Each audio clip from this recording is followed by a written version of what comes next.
Hello दोस्तों, नमस्कार, आदाब। मैं डॉक्टर उमर खान आज आपके सामने।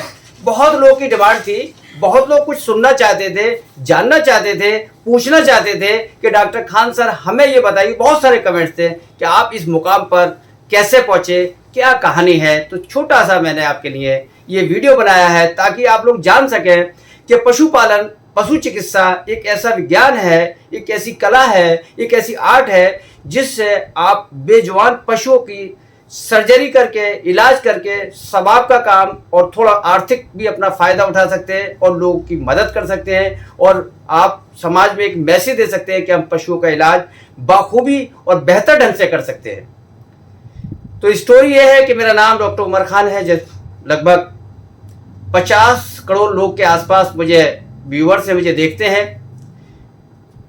और मैं एक छोटे से गांव में पैदा हुआ।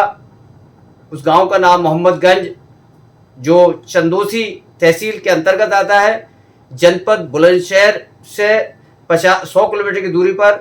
पहले मेरा जनपद मुरादाबाद था, उसके बाद अब सम्मल में ये जगह आती है। प्रारंभिक शिक्षा मेरी गांव के स्कूल में 5th तक मैं पढ़ा, 5वां मैंने किया। फिर 6ठे में चंदोसी एक छोटा FR इंटर कॉलेज था, वहाँ से मैंने 8th किया। और जब 8th करने के बाद मेरे रिलेटिव, मेरे फूफा पशुधन प्रसार अधिकारी की पोस्ट पर थे। हमारे अब्बा ने उनसे पूछा कि भाई हम अपने बेटे को क्या कराएं, तो उन्होंने कहा कि वेटनरी साइंस बहुत अच्छा है, भैंसों के डॉक्टर बहुत अच्छे होते हैं, वो बनाओ। बोले भाई भैंसों का पशु चिकित्सा अधिकारी या भैंसों का डॉक्टर बनने के लिए क्या किया जाता है। उन्होंने मेरे पिताजी को अवगत कराया कि इंटर बायोलॉजी से नहीं, इंटर एग्रीकल्चर वालों को लिया जाता है। तो पहले इंटर एग्रीकल्चर था, इंटर एग्रीकल्चर से लिया जाता था। हमें फिर इंटर एग्रीकल्चर स्कूल सरदार से इंटर कॉलेज नरौली, जो उस टाइम में मुरादाबाद जनपद में होता था, अब संभल में आ गया। वहाँ से मेरा एडमिशन 9th में कराया गया। वहाँ से फिर मैंने इंटर किया। मैंने हाई स्कूल 86 में, 12th 88 में किया। उसके बाद फिर मेरी लाइन चेंज हो गई। फिर मैं AMU अलीगढ़ मुस्लिम यूनिवर्सिटी अलीगढ़ चला गया। वहाँ से मैंने ग्रेजुएशन कर ही रहा था फाइनल ईयर में। उसके बाद जबलपुर वेटनरी कॉलेज, जो आज यूनिवर्सिटी बन चुका है, 90 में मेरा एडमिशन वहाँ हो गया। और फिर मैं BBSc एंड AH में लगा रहा, करता रहा। और ये कहानी शुरू होती है जब हमारे पिताजी हमेशा एक ही बात कहते थे कि आप पढ़ने के बाद किसी किसान को, किसी पशुपालक को ये ना कह दें कि इस बीमारी का इलाज नहीं है।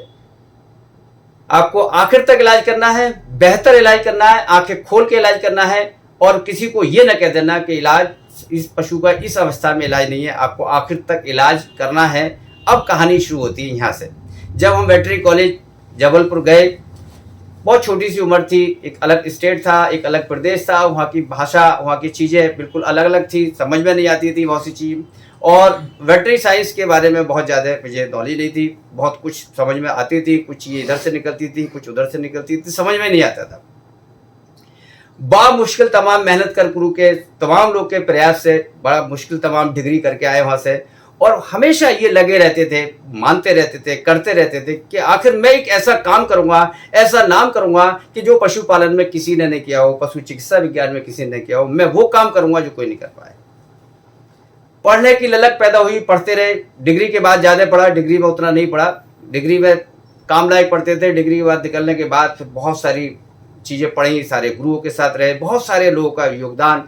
अगर मैं सारे गुरुओं का नाम लूँगा तो मैं शायद लेक्चर भी बहुत लंबा हो जाएगा, लेकिन मैं आपको बताऊँ उसमें बहुत सारे प्रोफेसर, डॉक्टर कादरी सर थे, डॉक्टर BP चंद्रप्रिया सर थे, डॉक्टर भार्गव सर थे, बहुत सारे प्रोफेसर आए, डॉक्टर RJ गोयल साहब ने पढ़ाया। और वो एक ही बात कहते थे कि जो काम भी करना चाहिए वो आपकी मेहनत से करना चाहिए। मेहनत का कोई भी सब्स्टिट्यूट नहीं है, मेहनत का कोई बदल नहीं है। अगर आपकी मेहनत उच्च लेवल की है तो आपको दुनिया में कोई भी नहीं रोक सकता। जब मैं डिग्री करके आया 96 में, और जब डिग्री करने के बाद फिर मुझे नौकरी मिली, मैंने बहुत सारी नौकरी सेनेट हाउस में की। उसके बाद यूपी गवर्नमेंट में मेरी पोस्टिंग हो गई। यूपी गवर्नमेंट में पोस्टिंग होने के बाद जहाँ मेरी पोस्टिंग थी वहाँ पर बहुत सारी बीमारी फैलती थी। उस बीमारी का नाम था गलघोटू।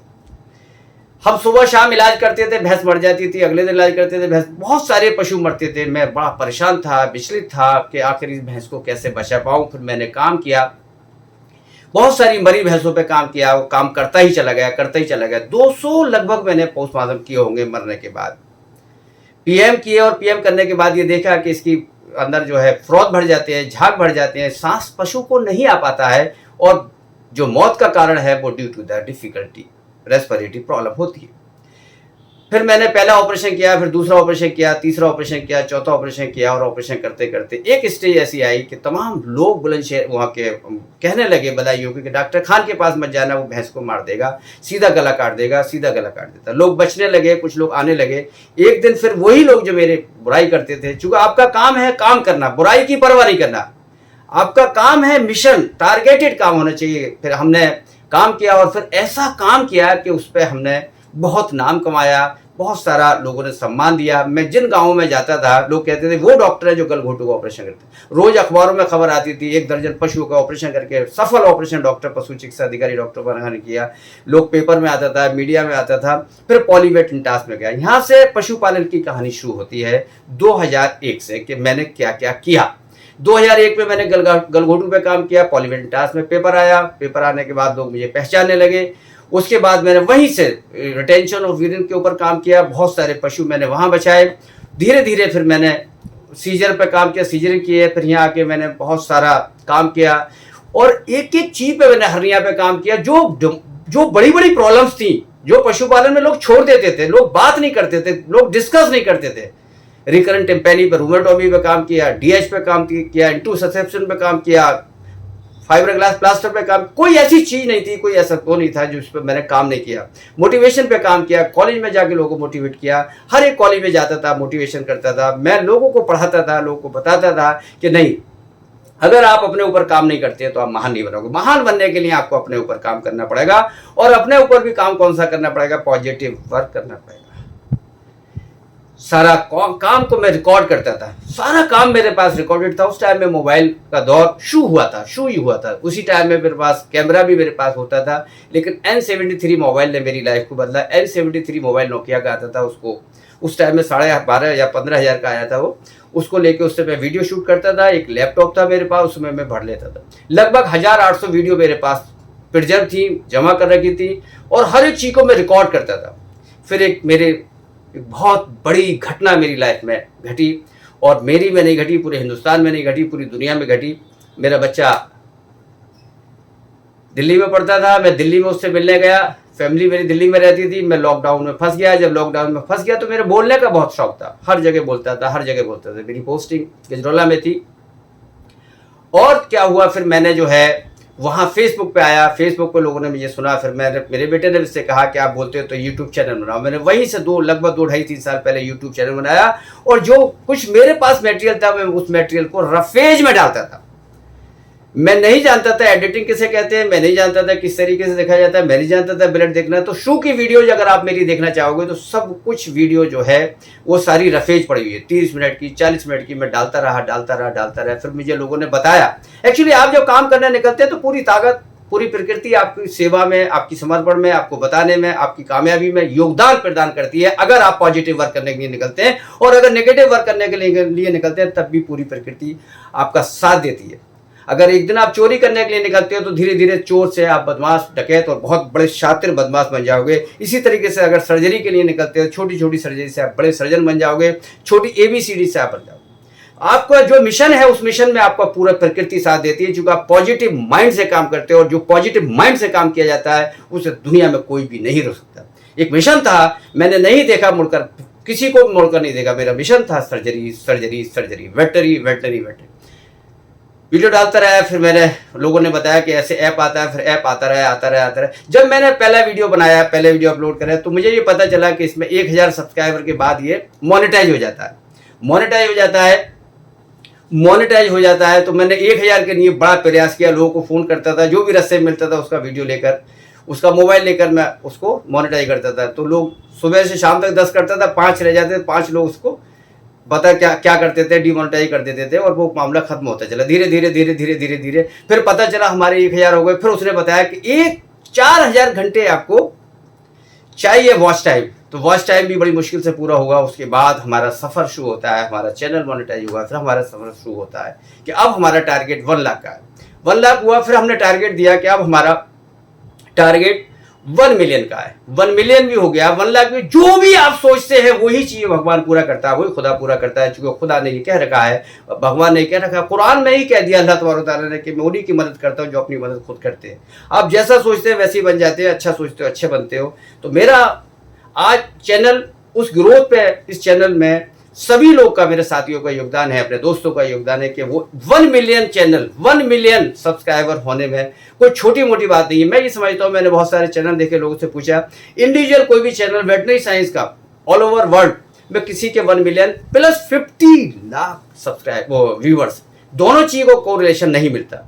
तो आज की तारीख में हमारे पास सिल्वर है, गोल्डन है, नाम है, पहचान है, एक पद है। तो मैं उन बच्चों से भी ये आग्रह करना चाहूँगा जो मेरे बच्चे BBS से एंगेज कर रहे हैं कि वो ये ना समझे कि हम एक ऐसे प्रोफेशन में है कि इस प्रोफेशन का कोई महत्व नहीं है। हर प्रोफेशन को अगर प्रोफेशन समझ के काम किया जाएगा तो आप बहुत आगे बढ़ सकते हैं। लेकिन दुर्भाग्य ये है कि हम लोग को जैसे काम करना चाहिए उतना हम काम नहीं करते। हम सिर्फ नौकरी की तलाश में निकलते हैं और नौकरी की तलाश करते करते कई साल खराब हो जाते हैं और फिर हम नेगेटिव चले जाते हैं और हम कोई काम नहीं कर पाते। पहले दिन से हमारे जो भी बच्चे BBS से एंगेज कर रहे हैं, पहले दिन से उनको सोचना है कि हम we are technical officer, we are technical degree धारक हैं, हम लोग टेक्निकल हैं, तो हमें ये काम करना चाहिए। हर जिले पे एक, मेरा मिशन है कि हर जिले पे एक सर्जरी सेंटर होना चाहिए, लार्ज एनिमल का, स्मॉल एनिमल का। कोई सेंटर, भारतवर्ष में कोई सेंटर नहीं है, कोई प्राइवेट सेंटर होना चाहिए। एक सेंटर ऐसा होना चाहिए, एक्सरे मशीन हो, अल्ट्रासाउंड मशीन हो, हर एक तरह के ऑपरेशन की सुविधा एनिमल्स में होनी चाहिए, ताकि लोगों को बता पाए कि क्या। आप जानकर ताज्जुब करेंगे कि बॉम्बे से, पूना से, महाराष्ट्र से, मध्य प्रदेश से, हर एक स्टेट से मेरे पास फोन आता है और लोग ये कहते हैं सर आप सर्जरी करने आइए, फ्लाइट का टिकट हम दे रहे हैं।